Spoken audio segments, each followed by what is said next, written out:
Thanks for coming in. The Columbian's editorial board is pleased to welcome candidates for Vancouver City Council, position 1. I'm Greg Jane. I'm the editorial page editor here at the Columbian. And as I believe we mentioned, this is being recorded. We will post it unedited on our website. I will let the other editorial board members introduce themselves, then we'll move on to the candidates. Start. I'm the editor. I'm Craig Brown, member of the editorial board. I'm Colleen Keller. I'm an assistant news editor at Columbian. Great. And as I said, now we'll move on to the candidates. Just for now, take 1 to 2 minutes, explain why you were running, what you would hope to accomplish, and then we will move on to specific policy questions. And we'll start with Poon. All right. I thank you, by the way, for having me.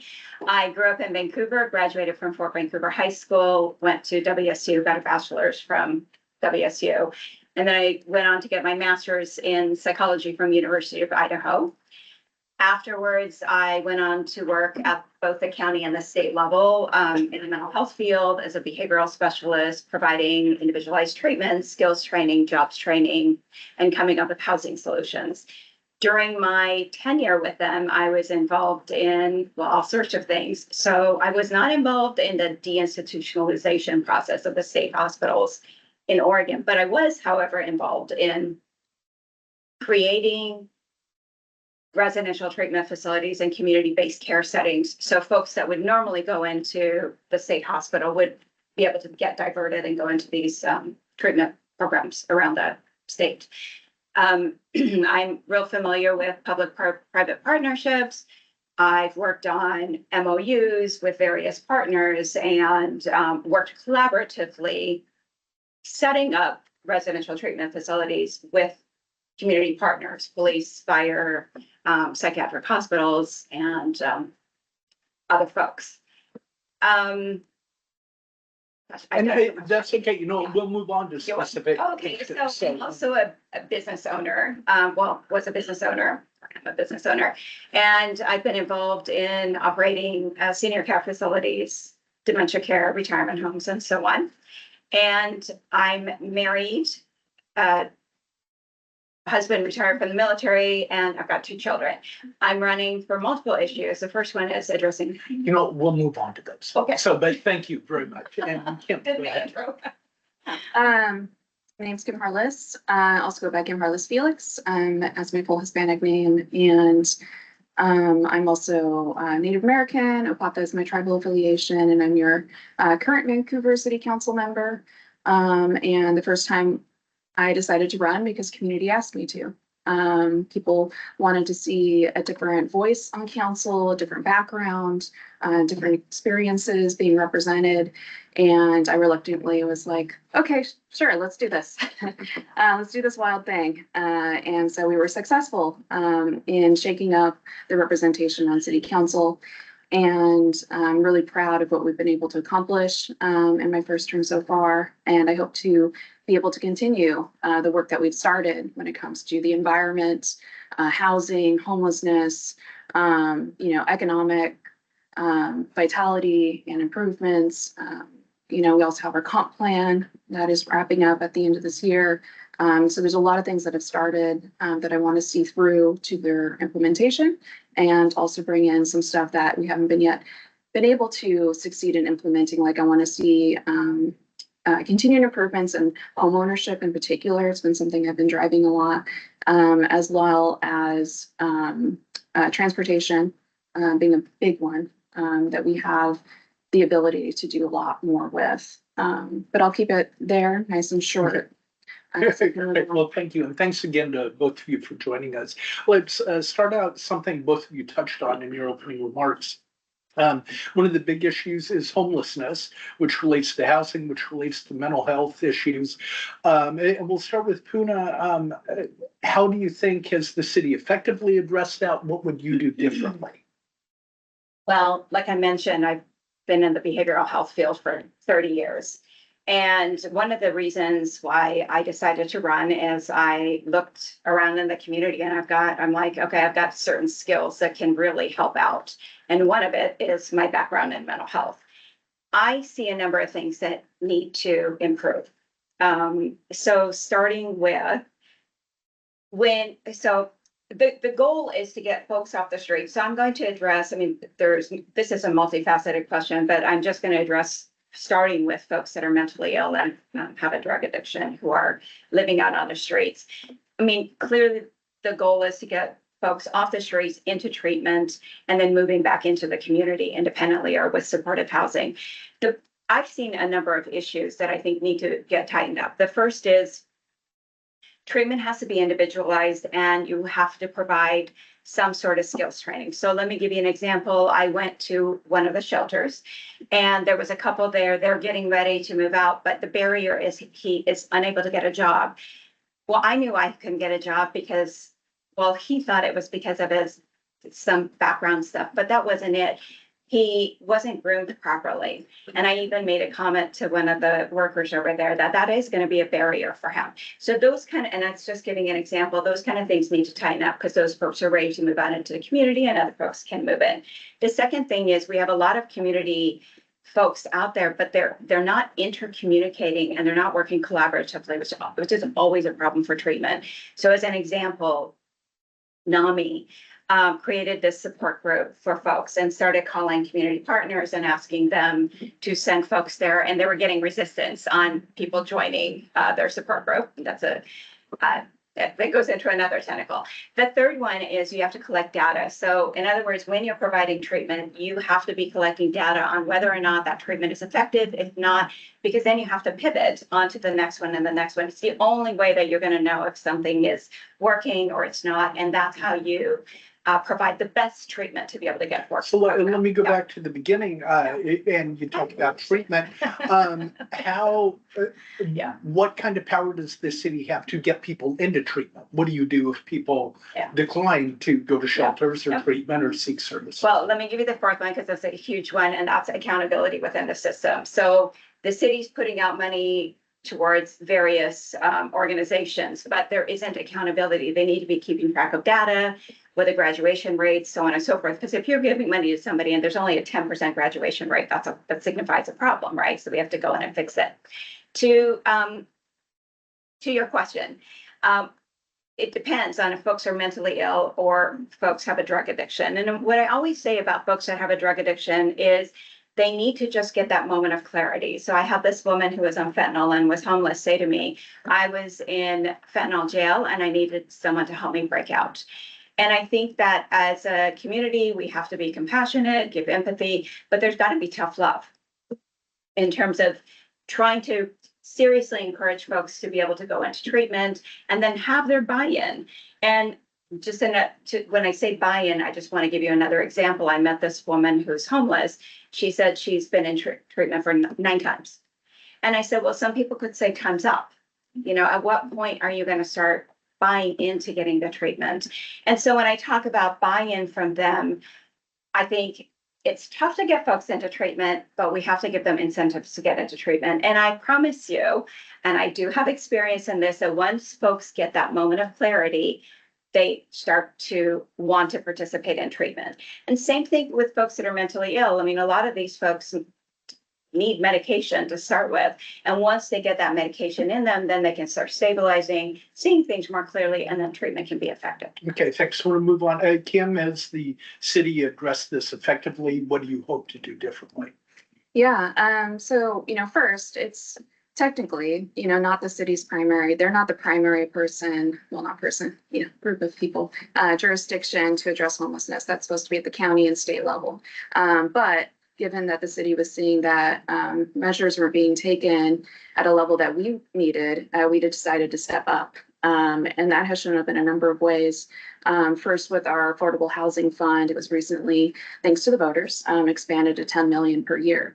Because a lot of the reasons why people are unhoused is because they can't afford it. And so by having this fund where neighbors are supporting neighbors on helping make sure that everybody has a safe place that is affordable and reliable is incredible that our community is doing this together. I've also, been a big part of advocating at the state level for rent stabilization, which did pass. And that was a big win for our local renters. And, I also was part of voting for the expansion of our multifamily tax exemption program, which promotes both smart density as well as affordable housing options. And, we're also embedding anti-displacement and home ownership priorities within our update to our comp plan that's open right now for update. We just got done with the draft EAS public comment period, and we'll be going into the full public comment period here at the end of the year.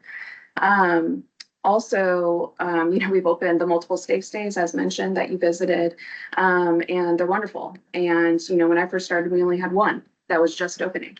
And so they have been proven as a good model that other cities are coming to go and, be able to learn on how they can implement it in their communities, because we did something a little different.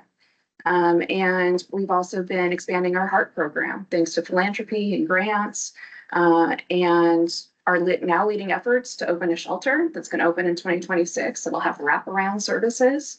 Part of those services will be funded by an opioid settlement money, which is really cool to be able to use that exactly for what we should be using it for.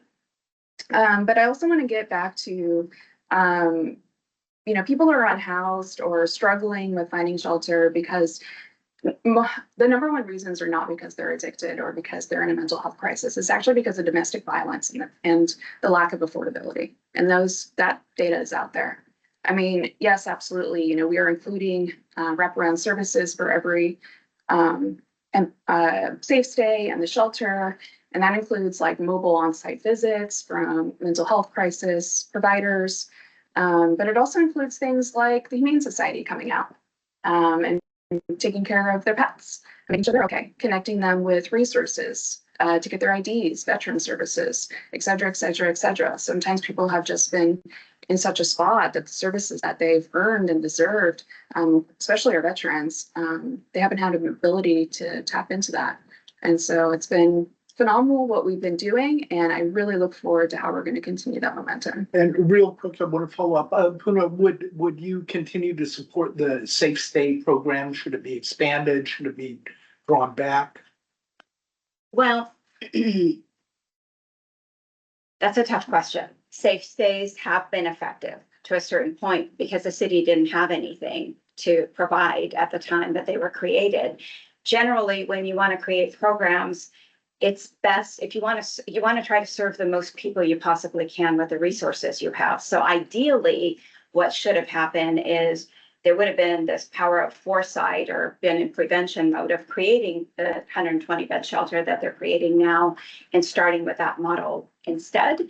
As far as them continuing,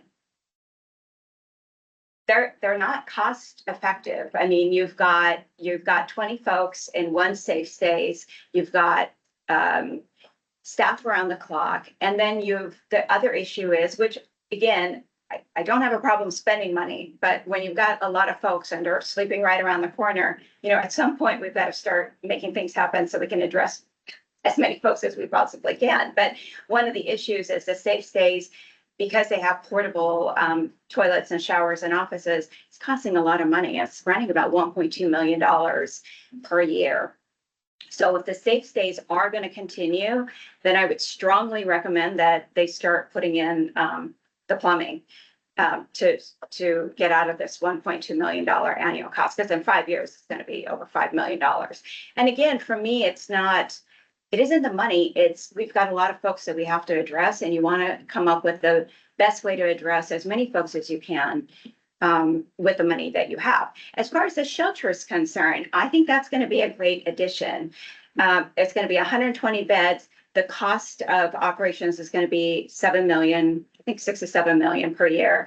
It's currently contracted with Do Good and Multnomah, which is having some problems. I hope the city goes back and reevaluates that and sees if they would be a good option. I'm sorry, let me move on. Yeah. And Kim, you're in support of the bridge shelter. Oh, yeah, absolutely. Yeah. And actually, one of the few council members that lives in central Vancouver is just one neighborhood away. No NIMBYism here. So. Great, thank you, Colleen. Let's sort of just segue into public safety. One of the issues on the ballot is again to raise sales tax a little to benefit the police department. where do you all stand on that? Ken, let's start with you. Yeah, so I voted alongside, it was unanimous for our council to put it back on the ballot with a much smaller ask this time. That was feedback that we got from why it failed last time, was that it was too big of an ask at that time. And also, you know, people wanting more information. So we're going to try to do more community engagement. We did a good amount, but you know, you have to very carefully balance making sure that you're not campaigning for it, right? So there's that careful line of providing enough education about what it is without crossing the line into campaigning. So, so we'll be, you know, that information's already out there. Definitely in support. We're below the statistics for where we need to be for, you know, how many residents per, you know, officer. So this will be a way for us to get there. How about you? Well, I'm in support of it. So it's Prop 5 that's going on the ballot. It's going to, I think you mentioned sales tax. It's hitting property taxes. Property tax. I'm sorry. Yeah, property taxes. I hope it passes. It's going to be adding 13 more officers and then some support staff, which would be great. It's going to go for 6 years and it's supposed to bring in about $6 million per year, which would be fantastic. There is another piece to all of this. The police's time is, if you look at their time, and I don't want to just focus on police, it's paramedics, fire, they're spending time, a portion of their time on encampments. We have to, the homeless encampments, we have to start getting ahead of that. Otherwise, we're going to go back into the same circle of now they're spending more time addressing folks that are sleeping on the street. There's a secondary issue. And the second problem is the jail is at capacity. And there's folks that are living within the jail system that are mentally ill that need to be moved out into for treatment. And then that way it would open up jail space for them to be able to. So in essence, they won't be in catch and release. They'll be able, there would be consequences. And the third one, before anybody says anything, it would be also expanding the restorative justice program to make sure that folks can get diverted from the jail system. As far as mentally ill folks being moved out of the jail, the state built the Brockman campus. It was a little over $40 million by WSU campus, and then they didn't fund it because they didn't have the money. We have to get that fired back up. The number, I looked at the numbers that they think it's going to cost to open it up and to get it going. It's 74 million. I think it's way too high. I think that can be wrapped up pretty quick. I think we can get it going, and I think we can bring down those numbers quite a bit. And I'm working with a group and a senator who's going to be lobbying for it to get back on the next session. But alongside of that, you know, I mentioned my background in terms of being able to develop residential treatment facilities. And I think that there's Medicaid money and federal money out there that we can currently use and use our community-based partners to be able to start moving folks that are mentally ill out of jail and moving them into some kind of a setting. So I think it's going to be, it's not just, yes, they need police officers, like they need more fire folks. I mean, they need more staff, but it's also making sure that the systems around them are set up so that it's not creating yet another load. Thanks. Craig? Well, I want to ask about the Complete Streets program, but first I want to make sure I understand what you're both saying about homeless response. So should people that are living unsupervised and unsheltered, kind of without city intervention, should they be forced to go somewhere or forced to change their lifestyle, or should we continue to leave them be for now until we have more resources? I wasn't sure how you feel about that. Want me to answer? Both of you, please. Yeah, so that's one of the main reasons why we're having the shelter. It would be inhumane to force people to move around when we don't have somewhere to offer them to go. And so that is one of the reasons I'm really looking forward to the shelter opening, is because it gets us very close, if not at, because numbers change depending on the economy and everything, of how many people are out on the street. But at that time, would give us the ability to be like, hey, you know, here's all the services we provide. We got a bed that's open for you. Are you ready to go? And if not, they say, no, we like it here. Yeah, that's when if we don't, right now, we don't have that ability, and it'd be inhumane to move them around. But once we have that shelter open, in my opinion, I'm going to be pushing forward that we do have that tough love approach, because we will be able to offer them a bed and a shelter and somewhere to go. But in the meantime, we're just shuffling them around, and the more we shuffle people around, the less we know where they're at. So then when something does become available, we can offer it to them. And so that's also one of the reasons why you don't see people just moving and being forced to move constantly, is because like our heart team wants to know where people are at. So when a safe stay bed opens, or when the shelter opens, you know, they're already creating lists for who's going to go in for all of the options that we have.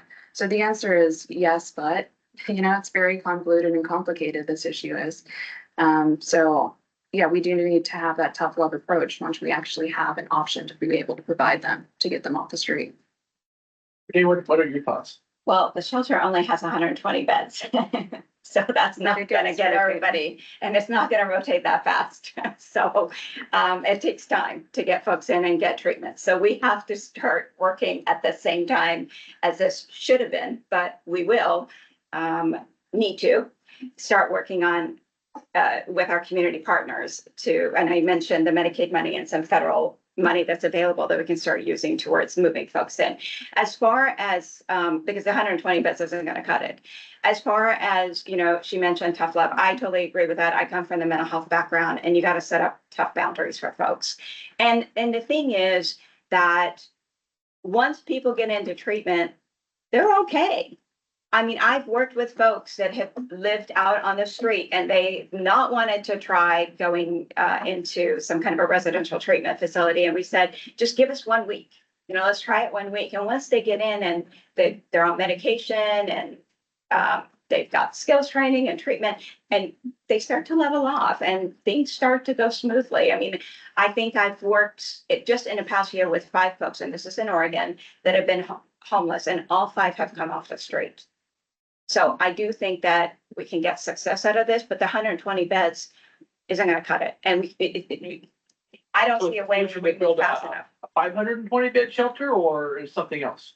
I think that I mentioned the Medicaid money and the federal money that's available. I want to look into that. I've used it before in the state of Oregon in terms of, we've used it to create residential treatment facilities that have been 16, 17 beds to get folks that are mentally ill into them. We can do the same thing here in Washington. I don't know why Washington doesn't have it, because I do know when I was in the Oregon system, they came and saw us and got the blueprint for it, but somewhere, somehow, something didn't happen. We can get those going pretty quickly by using our community-based partners. When I'm talking about that, I'm referring to nursing homes out there, or residential care facilities out there that have vacancies. So there are ways of going about setting that up right now, which I think will get us where we need to go. Well, now we'll ask about the Complete Streets program. Okay. So, talk a little bit about that. How well is it working? Why is the city doing it? And should the city continue along the same course, or should changes be made? Pune, you want to start? Well, she's the city. Well, that's all I want you to start. You're talking about, so this is going into safe streets as well, right? Correct. Yeah. Am I right? Is that called the Complete Streets? It's complete street. Yeah. Okay, so, well, I'm gonna focus on McGilvery. I know that there were some modifications made to 34th Street, and where they now have a bike lane and a buffer towards the road, and one of the lanes was removed. And I think that's totally fine. There's have been no traffic problems on 34th Street that I can see, and I'm on it all the time. But I do want to talk about McGilvery, because it's been a big thing with a lawsuit against the city, and now it looks like they're going through an appeal process. So McGilvery already has walking paths on both sides, and they already have bike lanes on both sides. And I do understand the need for safety and wanting to buffer that from the street, but there's a way that we can go about doing that. The issue that I have with McGilvery is it gets very congested. There is a school there, and I'm very familiar with that school because both my daughters had game nights there, and practices Not your there. high school you're talking about? Y East. Why East, okay. Yeah, White East. And there's a care facility there. And I can tell you from senior care facilities, they load heavily on fire, police, paramedics. And the neighborhood in general is an older neighborhood. So I do have some concerns about safety if you remove one lane from each side and how that's going to work out for everybody. The other concern I have is between the congestion on Mill Plain and now McGilvery going down to one lane, I can see folks going to the next road, which is Evergreen. And Evergreen has a ton of bikers and walkers with no sidewalks and no bike lanes. And the reason is because it has Wentler Park, the trail, and it also has the junction to 205. So for me, it's like, why are you pushing this pushing this on McGilvery, who already has a bike lane, who already has a walking path? If you've got the money, then there are several neighbors that would love to have at least a walking path, if not some speed bumps. So would you change just that one street, or does the whole policy need to be revisited?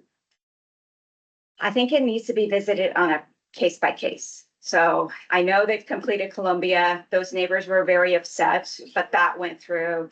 I didn't hear too much rumbling from 34th, and looking at it, I can see what the reason is. There wasn't. McGilvery has been a big problem. And I think it's a case by case, but I also think that at some point you have to listen to the neighbors because it's their community and they know best what they need. Okay, thank you. Kim, you want to answer the question? Yeah, absolutely. Well, first, definitely a big supporter of complete streets. And we do listen to the people. We do pretty robust outreach, whether that's, mailers, signage that's out in community, social media, you name it, everything that's at our disposal that's, not too expensive. We do have a limited budget. We try to reach people, but if people don't see those things, it's hard. People feel like maybe they weren't reached out to because they didn't see it. Maybe they threw away that postcard, like many of us do when we check our mail and there's just a bunch of stuff to throw away, or didn't realize what it was really talking about. Just saw a pretty picture or something. That was I love our communications team. I think they do beautiful work. But we did learn a lot in how, even though we feel that, or the city staff feels that they did pretty good, robust outreach, doesn't necessarily mean that people feel that way. So we need to always make sure that neighbors do feel that they had a lot of options open to them. There are workshops and other avenues that were available for McGilvery, and the data that came in definitely supported, through surveys, that it was something that the neighborhood agreed with. But you always have local community members, and it's really good to have people that are civically engaged like that.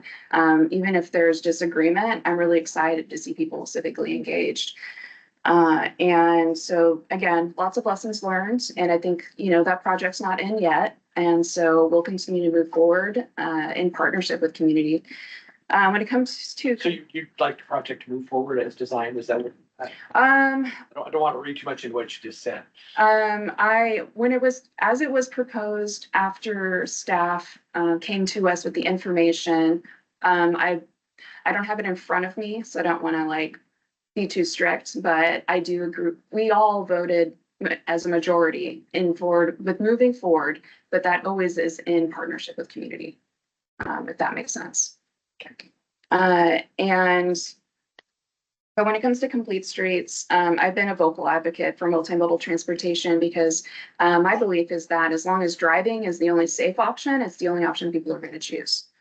So we're looking at all streets, not just McGilvery. There's streets throughout the entire city that are being prioritized based off of, if they have sidewalks or not, how many traffic accidents are happening, or, speeding issues, proximity to schools, proximity to other vulnerable populations, where investment has happened in the past that maybe we need to invest in when it comes to equity. For example, I know that, I'm in a newly annexed area of the city, and I'm just driving here. I was driving down 72nd, and there were two people in those mobile, wheelchair devices, whatever they're called, they look fun. Scooter thing. Scooters, there we go. They're in those scooters and they're going along 72nd where there's no sidewalks and they're both coming at each other and they're going to have to do this to get around each other and go into the street. And it's so frustrating. And so that's like 72nd has been targeted as a next complete street in the future. And it's all about securing funding and grants when it comes to how we're able to implement and when we're able to do that. And costs are incredibly high right now, which also prevents a lot of us from being able to move forward on these projects, as you see with development in general throughout the country. So as long as, driving is the only safe option and only option that's reliable, for what works for you, we're just going to see everybody driving. So we need to make sure that walking, pedestrians, scooters, it's not just bicyclists, it's all kinds of, like I said, the little mobile scooters that people need because a lot of folks can't drive. And it's more of a proportion of our community than we realize. Will? Can you give me a couple examples of ways that you would want to change the direction the city council is heading with certain issues? Do you have an issue in mind or just? I'm just curious to know. I mean, cities all obviously dealing with many issues all at once, and I just want to know where you kind of are trying to sway the direction that the city council is dealing with some of the issues. I mean, Yeah. a couple things come to mind and how you want to change it. Yeah, so definitely. So I'm an environmental science background. So I'm always going to be talking about environmental justice as one thing that I offer alongside my colleague, Diana Perez, with science background as well, is how we're going to be able to thoughtfully address how we're going to, during this climate crisis, folks that are impacted the most shouldn't be paying the biggest cost when it comes to that. So I'm helping steer the rest of council to understand the climate crisis is now, we're feeling it now, and how do we prepare ourselves to have a resilient community when it comes to flooding, heat waves, shortages on a lot of stuff. And we need to make sure that we're properly prepared with our emergency management, working with PRESA, et cetera, making sure that climate is embedded in all of that. Actually, just on Monday, Scott Johnson was there talking about this very issue and how it's important to them. And in other areas, it's again related to that, which is equity and justice. It's a lens that I'm able to provide that no one else on council can. I know what it's like to try to access services and run up against barriers that actually just prevent you from accessing. And the classic example is, I had to sell my car in order to get help while raising my infant son because it was considered an asset, even though it was like a shit car. And I had to sell it. So I had to now create additional barriers in my daily life, getting my son to appointments, getting to college classes, et cetera, because of this arbitrary thing that actually just caused me to go deeper into poverty. And so that's a lens I'm always trying to provide to council and help steer to understand that we're not adding additional barriers unnecessarily because of a couple bad actors. And that can look like in a number of ways, such as our heart team and how we implement complete streets, as it was brought up. So those are the two primary things that come to the top of my mind first on like what makes me different and what helps me, steer where city council is at and where it's going. Great, thank you. Renee, can you tell me one former city councilor who you admire and why? Former, that would be Pat Gelada. Okay. Because she's extremely smart, very smart, common sense, balanced, and I really like her. What of her policies do you agree with and think that she? Well, so she was part of the creation of Esther Shore Park and coming up with, changing, because I don't know how long you guys have lived in Vancouver. I've been here for a long time, but the Esther Shore Park area wasn't the best neighborhood to be in. And she was very instrumental in changing the dynamics of that and getting us to essentially where we're at today. So that was the one thing that really stood out for me. And she did it with community partners. So she literally, and she also created the children's justice system. So she was very active. Thank you. Well, anything? No, no. Question for one at a time. Pune, I think you're both articulate, well-informed, you're both strong candidates, but how do you set yourself apart from the incumbent? What makes you different? Well, I started off by saying that I have a master's in psychology and I've been in the behavioral health field. And the fact is, if you look at the numbers around homelessness, the cost is going up and the numbers of folks that are homeless is going up. So we're going in the wrong direction. And I feel like I would be the only person on city council with a mental health background with solutions to quickly get in and start addressing what's going on. And so you think that would give you a different approach from what Kim Yes, I has? do. Yes, I do. And the second thing is, we have a cost of living issue in Vancouver, and I am a business owner, so I empathize and I know what some of the barriers are there that need to be addressed. I've looked at the budget, and I think you guys are all aware that the city ended up with a $43 million shortfall. And I've looked at the budget passed. It passed with, there were certain folks that were questioning the budget before it passed, but it ended up passing. But the issue was, if you look through the budget, there were drivers in there that should have given them pause. Unfortunately, the budget passed, and the aftermath was that the city then turned around and increased, of course, property taxes, which is going to happen. But other things were water, sewer, cable, parking, movie theater, and the list goes on. And the issue that I have is that the changes that were made disproportionately impact folks that are low income, on a fixed income, and middle class. People can't keep taking on higher costs. And to me, I would have done things differently. So I would have gotten ahead of this. And then there's also another issue, things like parking. You know, they passed the parking fee, they increased the parking fee, and then they expanded the parking. And I would be concerned with that, including putting it in front of community centers and churches. And I would be concerned with that just from the standpoint of, if you want to go out to dinner, are you going to pay to go out to dinner for parking, or are you going to go out to dinner? And so my question is, how is that impacting business owners? Because if it's impacting business owners and the revenue is dropping, then it's just going to decrease and go right back to the city and decrease revenue. So you're just going out in circles. That brings up, Kim, what are your thoughts about the paid parking on weekends? Yeah, so Vancouver has been very successful.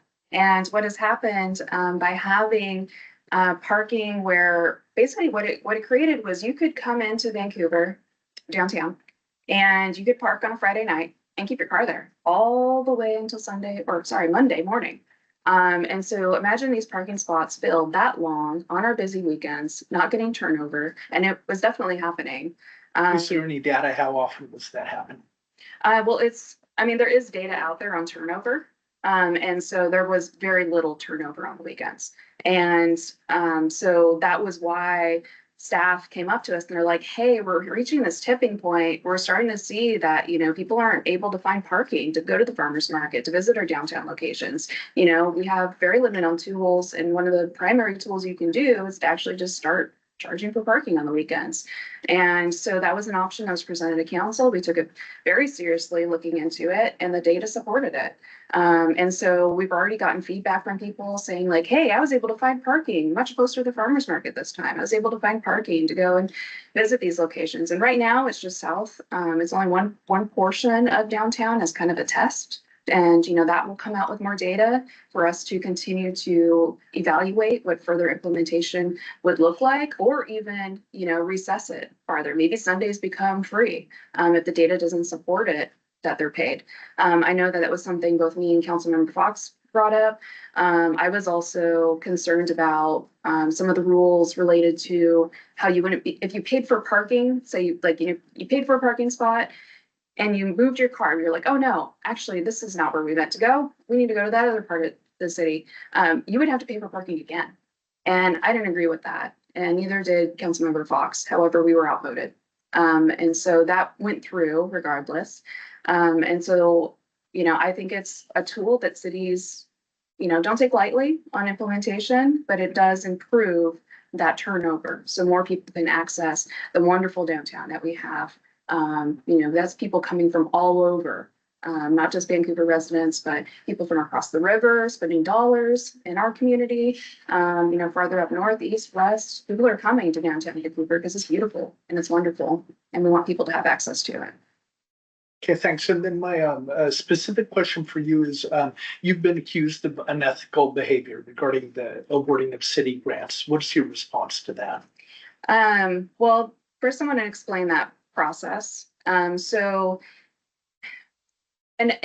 there's a process to submit an ethics complaint, and then it can kind of go into two buckets. One of them is like a direct conflict of interest, and one is something called an appearance. And so that can mean a lot of things to a lot of different people, depending on your background, your lived experiences, how much information you know or don't know.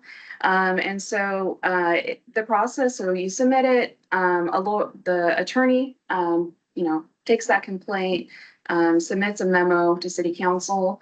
Because of the circumstances, that had to go to an outside attorney, because I do get consultation. I often go to the attorneys for guidance on what I should, when things come up, what I should and shouldn't be doing. And so that had to go to an outside attorney. So we won't be seeing that memo probably till sometime in October, because of this delay. And so they'll do a memo. Then council will decide what to do from there. And that can be a long list of things. Like they can go to a hearings examiner where it's actually investigated. So the memo, they don't do an investigation. They just look at the ethics complaint. And from there, city can either do a hearings examiner and actually do an investigation, or they can just do a slap on the wrist. They can throw it out. It can be a number of things that are in there. So it's a little early for me because I don't want to get ahead of the game, but what I can say is presenting the facts. There are incorrect things in that ethics complaint, very clearly incorrect. And also I feel like it was a violation of my personal life and my privacy. The way that they obtain data, like through private investigation, seems really sketchy to me. And all votes were unanimous. And if you actually watch those meetings, which is interesting that they don't actually mention the meetings themselves, if you actually watch those meetings of the committee when they decide how to allocate the lodging tax, I'm not speaking in favor. I do what a chair is supposed to do, which is deliberate the meeting, make sure everybody has the opportunity to speak, make sure we're on time. And I mostly stay out of it because we appoint them to be on the committee to represent where this tax dollars should go. And so if you watch the meeting, you'll see I vote last, and I'm not advocating for anybody, including the application that was mentioned in that ethics complaint. Also, these are nonprofits, and a lot of them aren't making money and definitely aren't paying themselves. And, who I'm dating at what point is, if it's not a marriage and I'm not, getting any financial benefit out of it, in my opinion, it's like, that's my personal life, who I'm dating. So it felt like a violation, truly. And it was very hurtful and honestly scary. And I had to double check everything that was public because I felt like, again, it was kind of creepy and gross.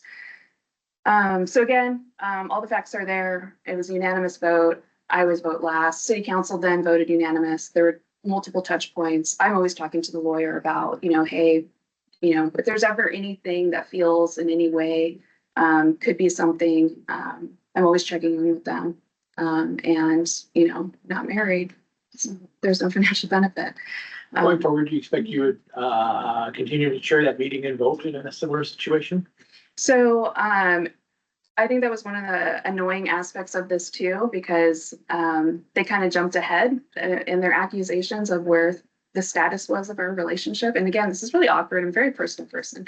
I don't want to talk about my personal life, but earlier this year and this spring, we decided to go into a more serious relationship. And so we got engaged and he just moved in, and that's this year. And so, LTAC just opened up their application process, and part of that process is, I was going to talk to the lawyer, obviously.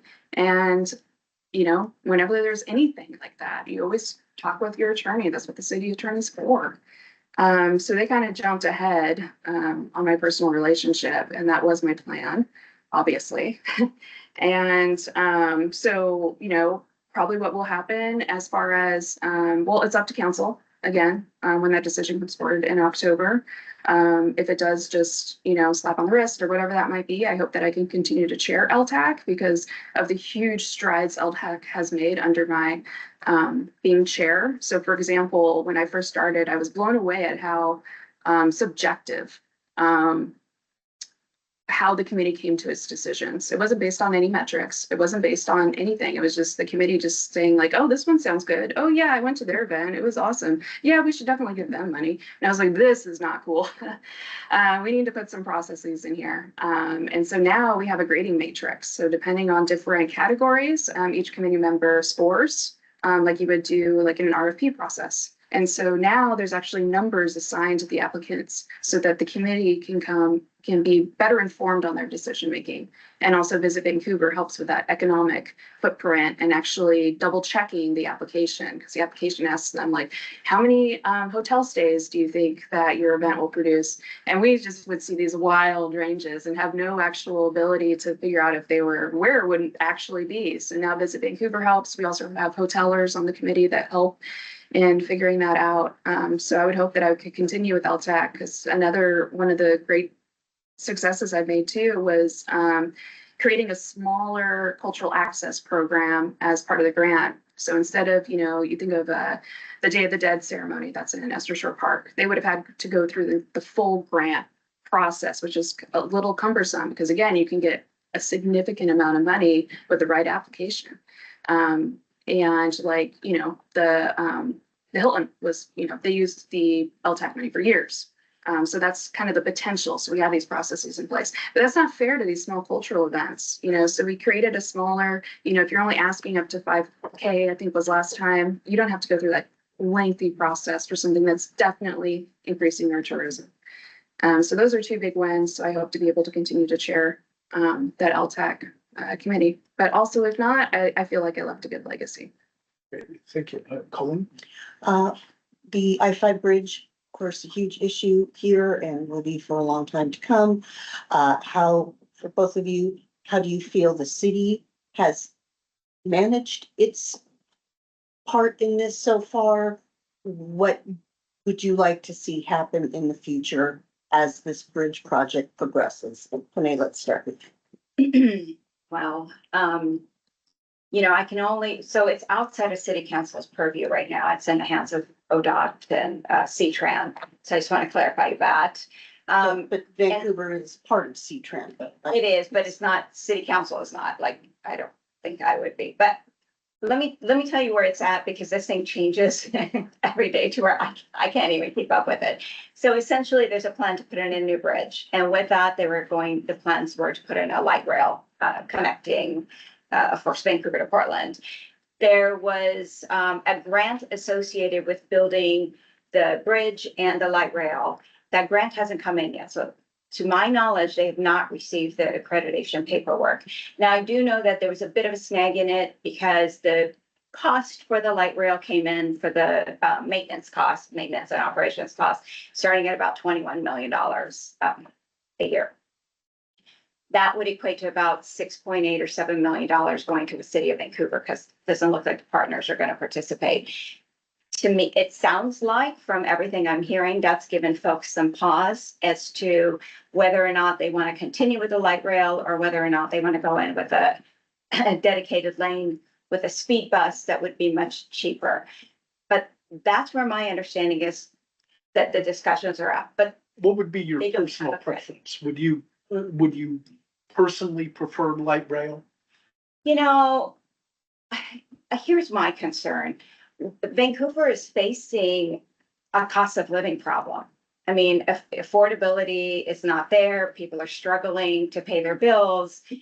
And you add on light rail with $7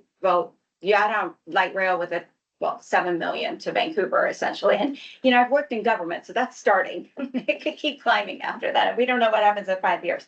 And that ends up going to the folks in Vancouver. There's only 200,000 people that live here. So I don't have a personal preference. I just worry that we're getting to a point where people can't survive. I mean, gas is now at $5. We've got Prop 5 coming up. They just passed the library measure.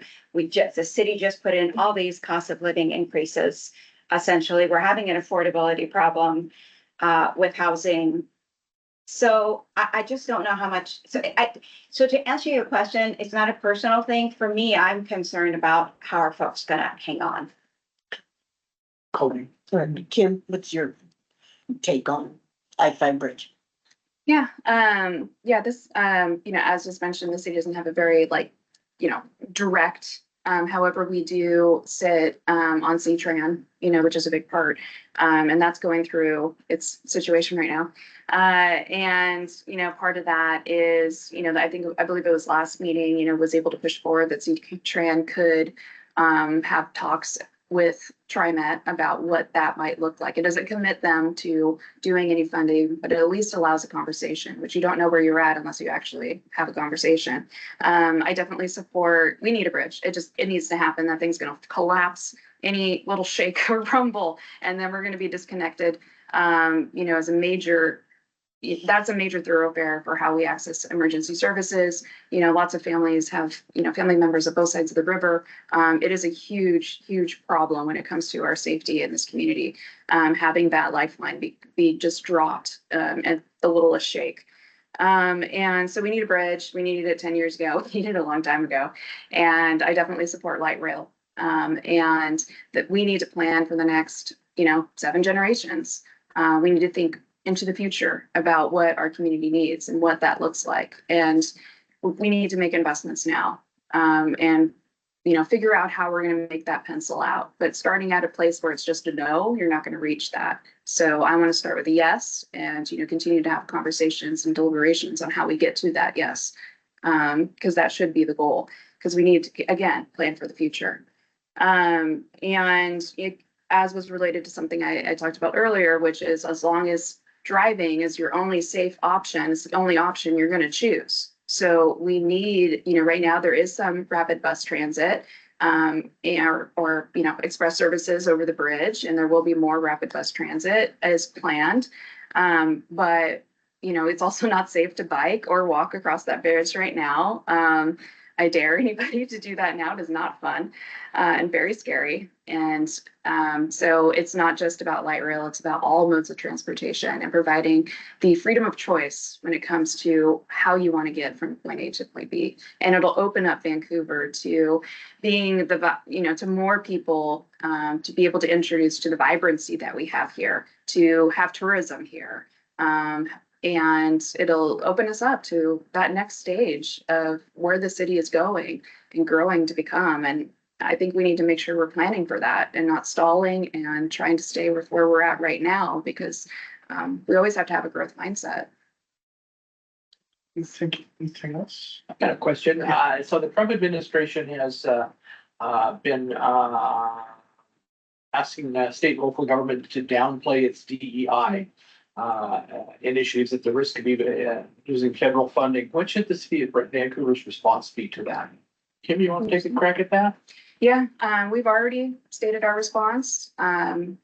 Many, statements that the mayor has done herself in addressing the city, as well as her city manager, and us as individual city council members have reiterated over and over again that we're not gonna fall back. We're not going to go backward in the direction that we've been going, because we still have a lot of way to go to address the inequities that the city, helped put into place that we're still living through and trying to acknowledge. And so that's been our stance. And, we're not going to be out there making headlines about it. That's not our goal. We don't want to target on our back, but we also aren't going to fall back unless, well, hopefully we will never be in a place where we will feel like we need to. But if something were to happen, and, staff has already been on top of this, of letting us know if something comes down, so that we can have that conversation when it happens and really look at what our options are. Maybe it's some clever, creative writing on how we get around it. And, something that just happened across the river is the Portland mayor did an executive order to basically, anything that was related to DEI, pretty much put it on pause. And so right now, nonprofits are struggling. And I know that personally, because where I work at, we have a grant through the city, one of our grants, the city of Portland, and it's on pause. And we're like, okay, what's next? You know, am I going to be able to keep my staff? Am I not? And we have been given no guidance on how to adjust our scope of work so that it complies with the executive order. So I think there's a model across the river. Once again, there's a model across the river that we are not going to duplicate, and Vancouver will do better. Renee? Well, I think this is gonna come down to the state level, right? So at some point, Governor Ferguson's gonna have to make a decision as to how hard he wants to push back. Having said that, though, on the DEI issue, I do have an idea of how we could work around that. A lot of businesses have moved to the model of having their HR departments take over the tasks of what DEI was doing. And I don't see a reason why that can't happen if it goes to the point where they have to. And I'm going to give you an example. There was a local mental health group in Oregon that just lost $40 million in funding because they would not roll back their DEI stuff. So I can't speak for Governor Ferguson. I don't know what his position is. I know what his position is going to be. I just don't know how much he's what his stance is going to be in terms of how much he wants to fight. But as far as the city's concerned, we can accomplish the same exact goals by having the various HR departments take over without, I don't see any issues with that. So you mean not have a written policy, but just kind of have a unwritten policy in the HR? Well, you know, you can have a written policy. I mean, people need to do the right thing and they need to hire the person that's qualified for the job, despite their sex or race. So you can do all of that within your HR department without a problem. And I know you can. Because Anything else? Well, we'll move on then. Give us your final pitch, take 1 or 2 minutes, tell us why voters should support you, and feel free to mention any endorsements. And we'll start with Pune. Sure. Well, I got into this because I felt like Vancouver's going in the wrong direction, whether it be in addressing homelessness or cost of living or public safety. And I feel like I have the skills needed, whether it be with my background in mental health or my background in business, to step in and get working on day one to get things turned around. And I mentioned before this meeting that I reviewed the questions 4 years ago, and we're still asking the same questions, which means we're still having the same problems. And if you look at the numbers, whether it be crime or homelessness, they're all going in the wrong direction, or cost of living. And I feel like folks come November should hire me for the job so I could step in and get things going in the right direction. And if I don't, they can fire me after 4 years. But I do think that I've got a number of solutions that we can quickly put into place to get going into the right direction. And I also, I'm not going to go through my family background because I think it's already out there about what happened to my parents, but I am a huge proponent of victims of crime. And I do feel like we need to start working on things like accountability and justice reform. And I'm pretty excited to get involved in that. I've got a slew of endorsements, Pat Gelada, Betty Sue Morris, Larry Smith, Jim and Liz Luce. Jim's an environmental attorney, and Liz Luce was a county auditor who also worked for Governor Gregoire. Chris Peterson, he was Multnomah County Sheriff's Office, the Building Association, and a real estate group. And I think that they endorsed me because they felt like I would be able to get a handle on cost of living and affordability in Vancouver. And I was just nominated, Randy Holland, who was on the Vancouver School Board District for 17 years. And I'm sure I'm missing somebody there, sorry if I did. But also I was just awarded, and I'm speaking at a gala on October 2nd. The Innocence Project awarded me with a Champion of Justice Award. And they said it was one of the highest honors that the Northwest Innocence Project has ever given to somebody. And I'm quite honored about that because that means that they trust that I'm going to continue to be a champion for justice and keep things moving forward, which I'm excited to do. So overall, things haven't changed much in the last 4 years. I know systems move slow, but I'm fast, and I think I'd be a great addition to City Council. There are some folks there that are very good, and it's time to get me in there so we can start changing sit tight and getting stuff done together. Great, thank you. And Kim, why should voters support you? Yeah, well, first of all, they already have. So in this primary, I won every single precinct in this past election. And, you know, that's proof that Vancouver not only believes in what the city has done, but also where it's going and the vision for the future that I bring.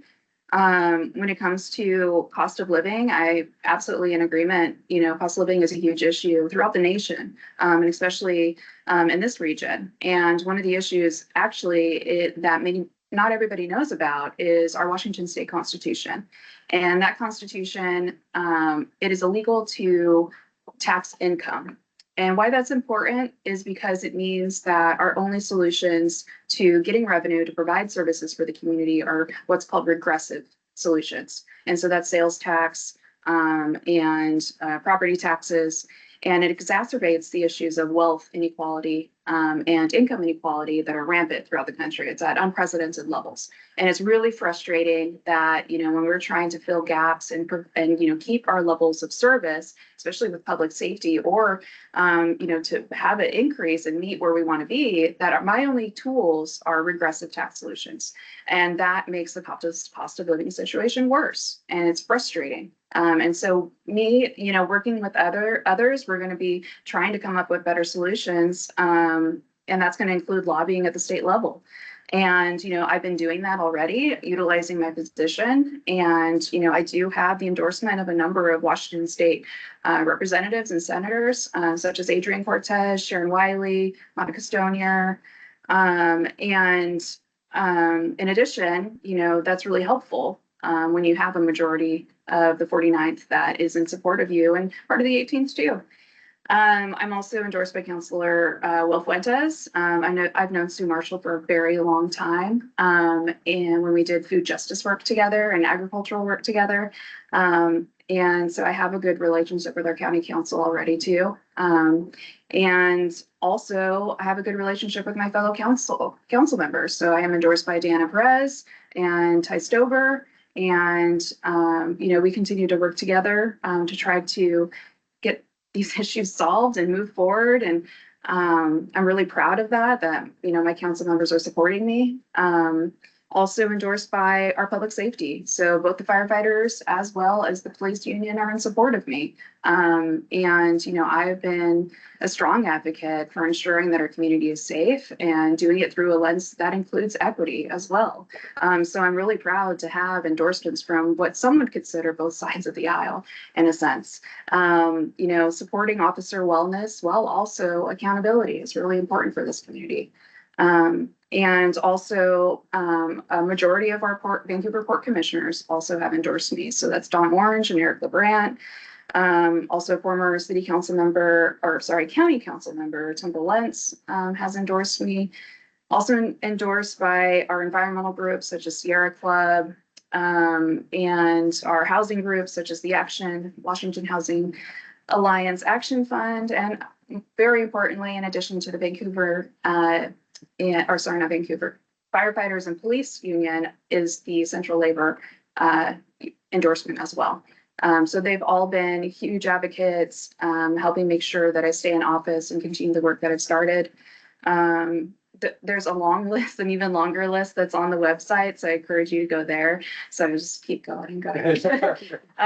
And so I'm really proud of this community building and the people that are endorsing this reelection, who see this future that I dream for this community, and they want to jump along and make sure that that happens.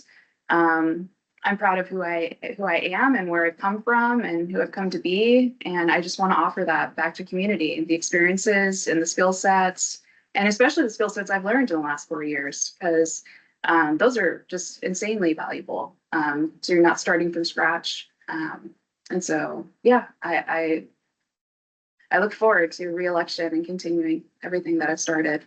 Great. Well, thank you. Thanks to both of you. Thank you.